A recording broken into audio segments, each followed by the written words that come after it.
campaign ng bise. Narito ang exclusive agenda report ni Dexter Ganibe ng Abante.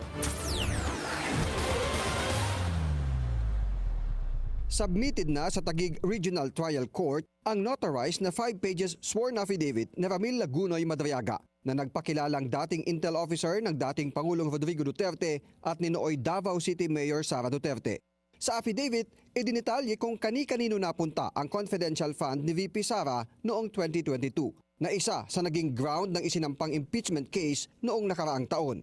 Meron siyang kwento dito sa affidavit niya na yung pera inabot sa kanya doon sa area sa Ultra Pasig sometime December 2022. Minsan nagatid din siya sa parking ng ombudsman. Tapos somewhere sa Laguna sa isang mayor.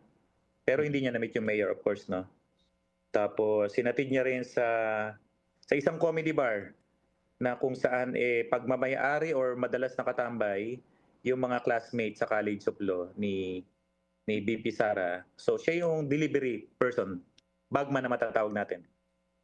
Nakasaad sa notaryadong sinumpaang salaysay, 4 na duffel bag na bawat isa ay naglalaman ng 33 hanggang 35 million pesos.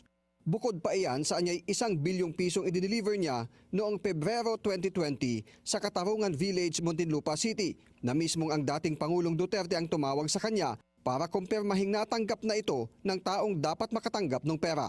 Una raw siyang pinakilala sa mga Duterte noong 2016 campaign period at nang manalo ay itinalaga siya bilang counterintelligence agent sa National Security Council at tumutok sa Oplan Double Barrel.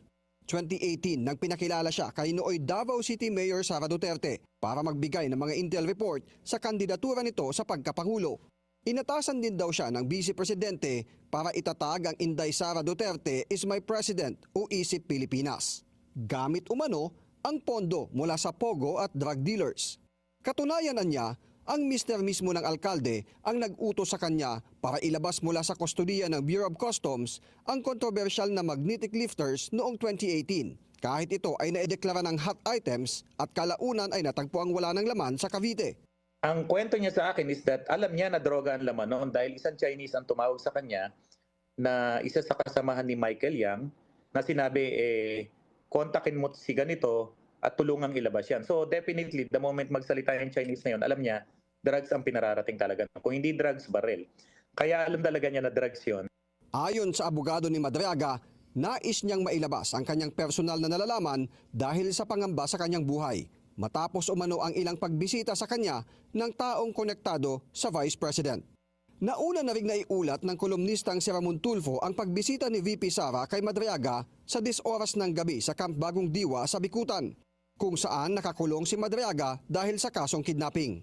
Ngayon anya ay alam na ang dahilan ng pagdalaw ng VP.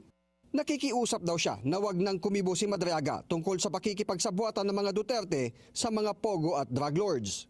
Ayon din kay Tulfo, tinulungan daw ni former Duterte spokesperson Harry Roque ang mga big